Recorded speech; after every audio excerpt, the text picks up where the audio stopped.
En dehors du contenu qui est évalué, l'analyse de la production des élèves peut également fournir des informations intéressantes sur la manière dont les élèves gèrent la réalisation de la tâche.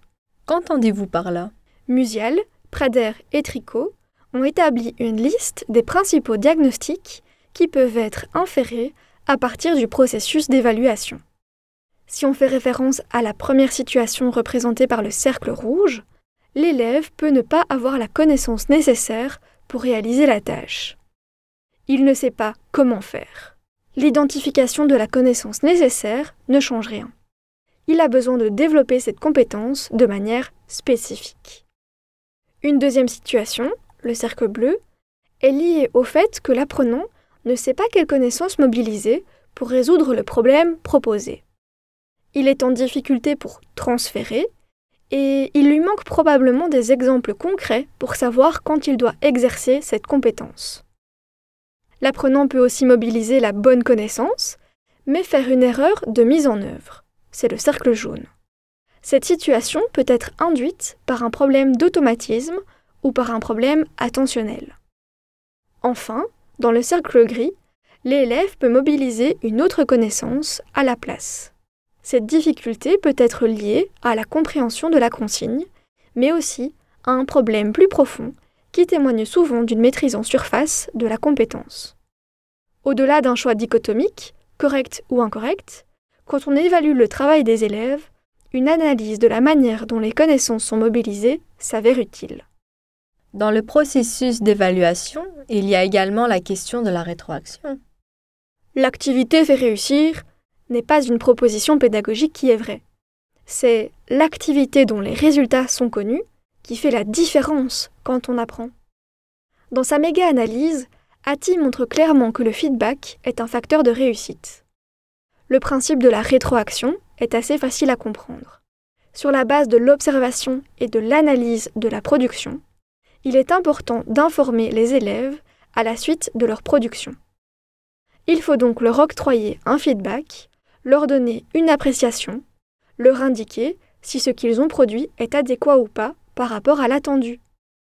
L'objectif de la rétroaction est toujours de réduire les écarts entre l'objectif et la performance observée. Elle doit toujours porter sur la production et pas sur la personne, bien évidemment. Pour Hattie et Timperley, ces retours efficaces passent pour les apprenants par des réponses à ces 3 questions clés. Où vais-je ? Les objectifs par rapport à la tâche doivent être clarifiés et reformulés. Il s'agit d'un retour qui porte sur la progression dans l'apprentissage. Comment y vais-je ? Il faut mettre en avant les objectifs atteints pour les confirmer et les objectifs qui posent problème en analysant par exemple les erreurs commises au cours de l'apprentissage. Que faire ensuite ? L'apprentissage est souvent basé sur une succession d'étapes. L'important est de préciser ce qu'il convient de faire ensuite pour atteindre l'objectif. Ce retour vise à fournir une relance significative, un coup de pouce, un indice, dans la réalisation de la tâche. Ces 3 sources d'informations qui interagissent ont un effet positif sur la qualité de l'apprentissage. Dans sa méga-analyse, la taille de l'effet moyenne du feedback, mise en évidence par Hattie, est de l'ordre de 0,73. L'observation en cours d'apprentissage n'est cependant pas toujours aisée. À l'aide de matériel mobile, les élèves peuvent prendre de l'information. Dans ce gymnase, l'exploitation de l'enregistrement sur le smartphone ou au tableau, enrichi par la notation, permet aux élèves d'analyser leurs mouvements et de comprendre ce qu'il reste à améliorer d'un point de vue technique. L'application Tingling donne la possibilité à l'enseignant d'annoter des feedbacks multimédia, audio, animation, vidéo, sur une production d'élèves. L'intérêt, bien évidemment, réside dans le partage de cette information entre les élèves et d'observer ainsi des démarches de résolution différentes pour une même situation. Les correcticiels avancés, comme Antidote, fournissent des feedbacks précis à l'utilisateur. S'ils fournissent une alternative à l'utilisateur, que faire ensuite ? Elles combinent une identification des erreurs et une information sur le pourquoi de cette erreur. Comment y vais-je ? Les études portant sur l'usage des outils d'aide à l'écriture tendent à montrer que les élèves améliorent leur performance rédactionnelle dans la mesure où ils développent en parallèle des capacités d'autorégulation à travers certaines traces cognitives, le rappel de la règle ou l'exemple donné, laissé par l'usage de l'outil. Le feedback doit également pouvoir situer l'élève sur le chemin de la connaissance. Les ceintures de compétences, inspirées des brevets de Freinet, mettent en évidence la progression de l'élève au travers de ce qu'il maîtrise déjà, en valorisant les réussites et ce qui lui reste à réaliser dans le développement de la compétence.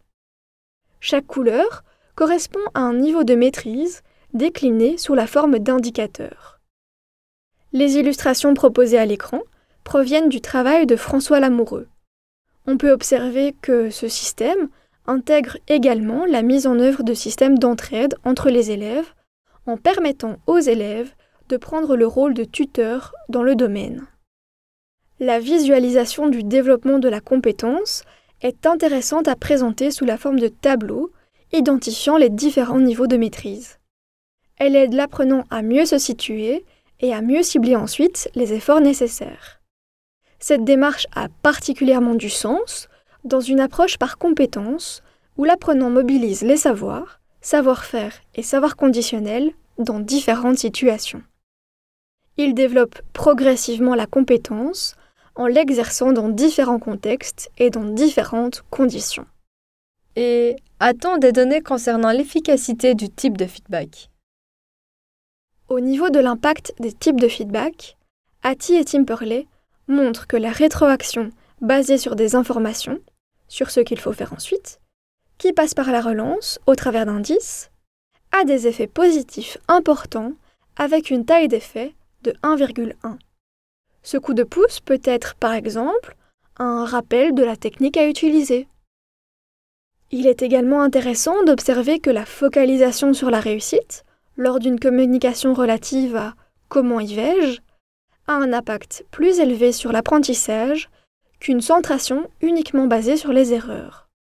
Le degré d'efficacité du feedback centré sur la qualité a 0,95 de taille d'effet et est près de 3 fois supérieur à celui du feedback centré sur les erreurs, qui a 0,37 de taille d'effet. Notons aussi que l'utilisation d'outils comme les feedbacks multimédia ou informatisés, ainsi qu'un retour sur les objectifs et l'apport des pairs, comme les exemples découverts précédemment, sont des démarches bénéfiques pour les élèves lors d'une rétroaction. Quel délai doit-on prévoir pour les rétroactions ? Un bon nombre de travaux se sont intéressés au délai de réponse. Clariana, Wagner et Murphy montrent qu'un délai important est pénalisant pour les tâches de bas niveau cognitif, des tâches d'exécution comme le calcul mental, qui demandent une rétroaction plus immédiate. Il ne l'est pas pour des tâches qui demandent de l'élaboration de la part de l'apprenant, par exemple une rédaction de synthèse. Ces auteurs estiment que les tâches plus difficiles induisent des niveaux de traitement de l'information plus importants et que dans ce cas, le délai peut être plus long. Et voilà, en jouant sur différents leviers complémentaires, le moment, les acteurs, les outils, nous avons essayé de montrer que l'évaluation peut être constructive dans bien des situations de formation pour les apprenants.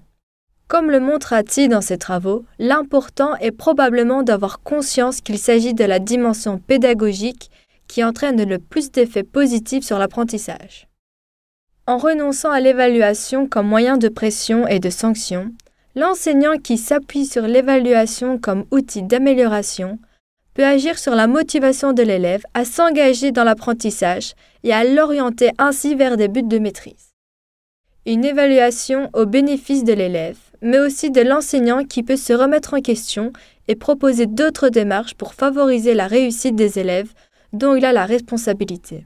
Dans cet exemple, nous voyons que l'enseignant met en évidence des graphies correctes. Il adopte une attitude constructive et valorisante qui aura des effets clairement positifs en renforçant positivement les qualités du travail réalisé.